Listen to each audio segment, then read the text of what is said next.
लोकसभा चुनाव में 5 फेज की वोटिंग हो चुकी है। 25 मई को छठवें चरण का मतदान है।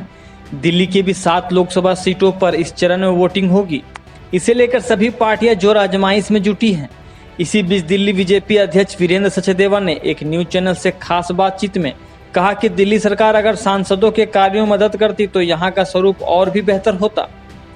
जिस दिन दिल्ली में डबल इंजन की सरकार बनेगी, ये विकास की नई ऊंचाइयों को छुएगी। जिस तरह हमारे कार्यकर्ता जनता के बीच जा रहे हैं और लोगों से जो रिस्पांस मिल रहा है, उससे पता चलता है कि जनता में बीजेपी को लेकर काफी उत्साह उमंग है। लोग तीसरी बार नरेंद्र मोदी को प्रधानमंत्री के रूप में देखना चाहते हैं। इसमें कोई संदेह नहीं है कि इस बार भी हम दिल्ली के 7 सीटें जीत रहे हैं। बीजेपी में हर कार्यकर्ता का संगठन में एक दायित्व निर्धारित होता है।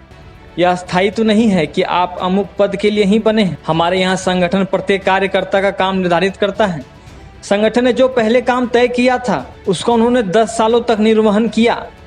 अब नई पीढ़ी को दायित्व दिया जाएगा और वह काम करेंगे। संगठन में दायित्व बदलते रहते हैं। जहां तक सांसदों के परफॉर्मेंस की बात है तो उन्होंने अपना दायित्व 100% निर्वहन किया है और दिल्ली के विकास में उनकी भूमिका अग्रणी है। दिल्ली में कोविड के कारण 2 सालों तक किसी भी डिपार्टमेंट में कोई काम नहीं हुआ। सांसदों का जो बजट है, केंद्र सरकार ने उनके फंड की तुलना में कई गुना खर्च विकास कार्यों पर किया है।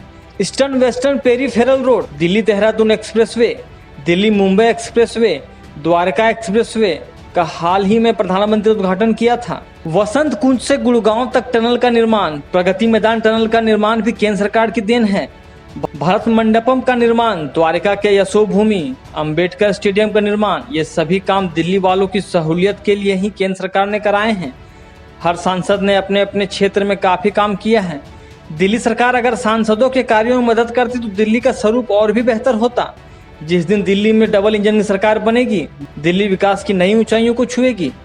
प्रधानमंत्री ने अपने संबोधन में भी कहा है, मैं फिर दोहराता हूं, माननीय प्रधानमंत्री की वारिस हिंदुस्तान की 140 करोड़ जनता है और माननीय प्रधानमंत्री जी को जनता का आशीर्वाद है और माननीय प्रधानमंत्री जी को जनता का जो आशीर्वाद है वो 400 सीटें पार करवा रहा है और भारतीय जनता पार्टी 400 सीटों पर अपनी सरकार बनाने जा रही है।